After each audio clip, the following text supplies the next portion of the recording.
وبعد أما بعد فأعوذ بالله من الشيطان الرجيم بسم الله الرحمن الرحيم وقل جاء الحق وزهق الباطل إن الباطل كان زهوقا وقال رسول الله صلى الله عليه وسلم إن أفضل الجهاد كلمة حق عند سلطان زائد أو كما قال عليه الصلاة والسلام অতঃপর ইনসাফ চাহিত কাফেলা কর্তৃক আয়োজিত আজকের এই বক্তৃতা অনুষ্ঠানে উপস্থিত আছেন সম্মানিত সভাপতি সুরুক্ষ পরিচালক অভিজ্ঞ বিচারক আমার সামনে উপস্থিত আছেন বাংলার ফুটবল ক্রীড়ার ছাত্র আলেম ছাত্র ভাইরা সকলকে আমার পক্ষ থেকে আন্তরিক শুভেচ্ছা ও অভিনন্দন।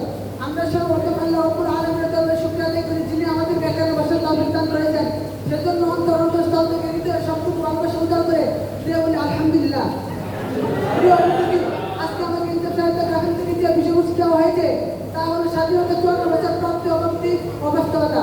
আল্লাহ সুবহানাহু ওয়া তাআলা এই গ্রহকে উক্ত বিষয়ের উপর কেন্দ্রিত পরিমাণ আলোকপাত করার চেষ্টা আলোকপাত করার কাবিতাদের উক্ত বিষয়ের উপর কেন্দ্রিত পরিমাণ আলোকপাত করার চেষ্টা করব ইনশাআল্লাহ। আমার তাওফীক ইল্লা বিল্লাহ। মোহতারাম হাজিরিন, আমি এই বিষয়বস্তু সম্পর্কে আলোচনা করতে যাইতে হবে আমাকে 1971 সাল থেকে। তখন এই দেশ বাংলাদেশ হিসেবে পরিচিত লাভ করেনি। তখন এই দেশ পূর্ব পাকিস্তান ছিল। আর পশ্চিম পাকিস্তানের পূর্ব পাকিস্তানের লোকদের সঙ্গে নানাভাবে বৈষম্য করে, যার কারণে দেশকে দুভাবে বিভক্ত করা জরুরি হয়ে পড়ে। তার মধ্যে কিছু বৈষম্য নেই।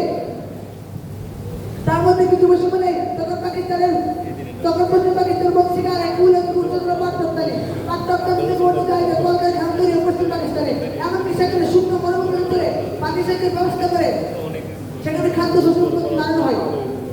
এমনকি অথচ পূর্ব পাকিস্তান থেকে বন্যা সমস্যার সংক্রান্ত বিষয়ে কোনো খবর নেওয়া হয়নি। এই কারণে পূর্ব পাকিস্তানের মুসলমানেরা পশ্চিম পাকিস্তানের শাসকদের বিরুদ্ধে সূত্রতা হয়। এরপরে তারপর দেশটি দুই ভাগে বিভক্ত হয়। তারপর বাংলাদেশের জন্য হয় 1971 সালে স্বাধীনতার সময় এই দেশে কিছু চুক্তি করা হয়েছিল।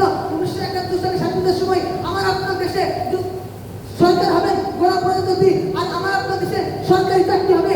যে যেমন যোগ্যতা তাকে সেমন যোগ্যতা দেওয়া হবে। পরিষ্কার ভাষায় বলতে আমার হক কথা বলার অধিকার আমার দেশ আমাকে দিয়েছে। হক কথা বলার অধিকার আমার স্বাধীন দেশ আমাকে দিয়েছে।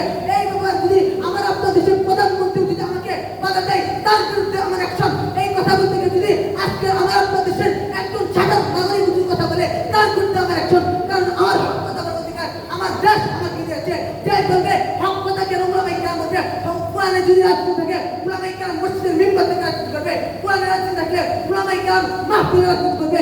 কেন আমার আপনার দেশে স্বাধীন দেশের মধ্যে উলামায়ে কেরাম কেন মুখ করে কথা বলতে পারবে না? একজন নাগরিক হিসেবে কেন মুখ করে কথা বলতে পারি না? পরিষ্কার ভাষায় বলতে চাই, যদি এই দেশে প্রধানমন্ত্রীকে অথবা বিএনপি সরকারের কাছে দেওয়া হয় তার বিরুদ্ধে অ্যাকশন আছে। পরিষ্কার ভাষায় বলতে চাই, যদি একজন সাধারণ নাগরিককে যদি তার অধিকার না দেওয়া হয় তার বিরুদ্ধে আমাদের অ্যাকশন। শুধু তাই নয়, আমরা জীবন বাজি রেখে বাতিলদের কাছে আমরা মাথা নত করতে দেবো না।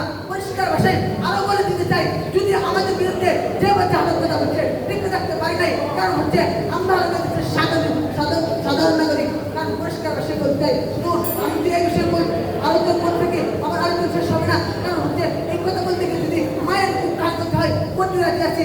এই কথা বলতে গিয়ে যদি বাবার মুখ খালি করতে হয় করতে রাজি আছি। এই কথা বলতে গিয়ে